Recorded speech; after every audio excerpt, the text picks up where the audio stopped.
it kind of puts into perspective how amazing he is when he goes out on that bike, when you see how difficult simple everyday tasks are. I hope you all enjoyed the part one and the trailer that we did. Today, for part two, we're going to talk a little bit more about the actual making of the film. One of the toughest things I faced was the fact that I'd never met David face to face before. So it was very difficult to kind of build up any kind of relationship other than chatting on the phone and Messenger.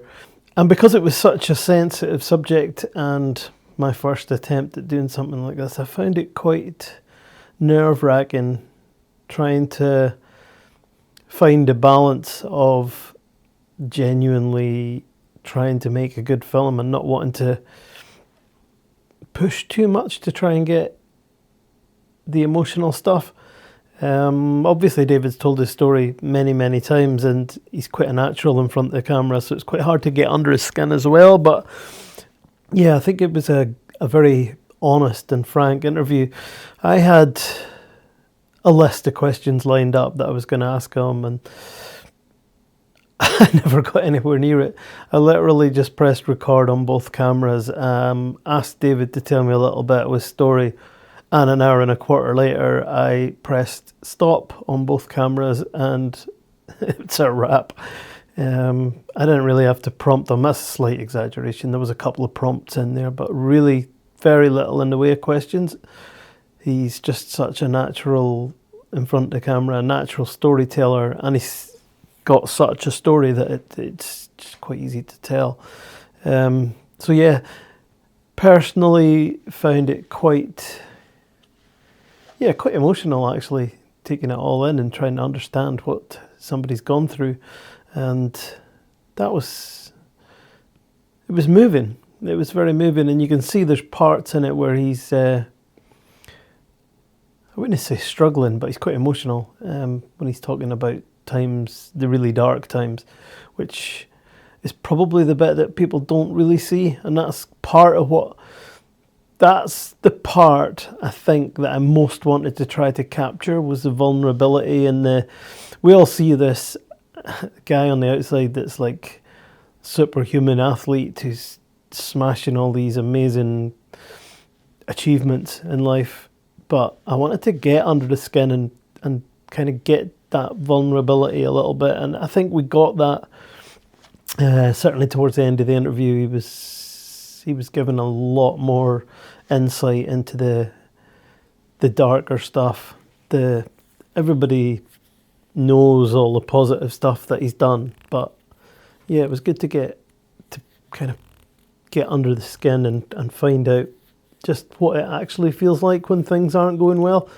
And yeah, it's not as simple, and like some people think you get these inspirational people and you just think they're in that mode all the time, and it was quite interesting to see that everyone's human. Everyone's got good days, everyone's got bad days, and it's just how you deal with the bad days, I think, is what came across. Is just this resilience of putting the bad days behind you and setting a goal and coming out the next day and just going, right, I'm gonna do something amazing, new challenge, whatever it might be. And yeah, I think that came across really good. I shot the interview on the Blackmagic 6K Pro, and I had I think it was a Panasonic GH5 set up as a second camera. And as I mentioned in the first video, the audio was the biggest problem because we were outside. It was near the A9. There was a lot of traffic. It was very difficult to isolate his interview, and I was very inexperienced on that side of things, and it was a learning curve. It was a big learning curve for me. And yeah, I mean, realistically, we didn't have many options. The options available were possibly to record the audio in a different way. Maybe I should have had one of these on him. I didn't have any at the time. And yeah, it was challenging, but I think in some ways, if you start if I'd put a microphone on him and had really made it a bigger production, I think it's harder to get a genuine interview from somebody than letting them have a more natural surrounding. The actual cycling part, I don't know if anybody's filmed cycling before. Cycling's quite an easy sport to photograph if you get the right location, but filming it is quite hard because they go past quite quickly, and unless you're alongside, you know, that's where the drone comes into its own. So I did have a bit of a long pre-production plan for this, where I really went into every possibility. And there are some nice shots where I've set a tripod up in some grass and Adam cycling towards us, but it's short clips. So the key to this was always going to be getting out alongside him with the drone, with the action cameras. So the drone was fine. We went up to Cairngorm Mountain. It's a cracking bit of road. If you've never been up there, it's worth a look. It's a beautiful part of the country. We got a beautiful day. It's a sort of one-way system, so traffic is not too bad.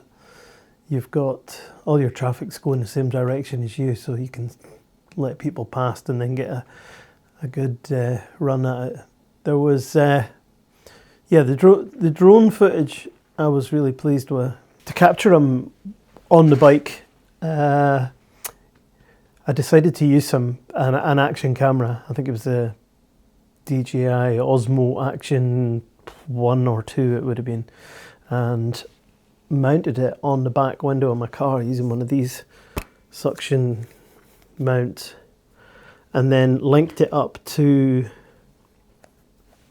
the app which was on my phone, so it could sit on my dashboard, and set my shot up, got the composition right, and just drove in front of him and let him cycle behind me for a bit, and that worked really well. And then did a similar thing where I followed him and mounted the camera on the bonnet of the car. So yeah, it was quite an interesting setup, and it worked really well. And it meant the only other way I think you could probably do it, and I've done it since, is to be on a bike, and I don't think I could have kept up with David. So so that worked all right. Again, the time constraints on this film meant one day. It was just a one-day shoot, and probably shot for half of that one day. Then went to David's house where he got ready, got his kit on in the garage and get his cycling shoes and get his bike ready and everything.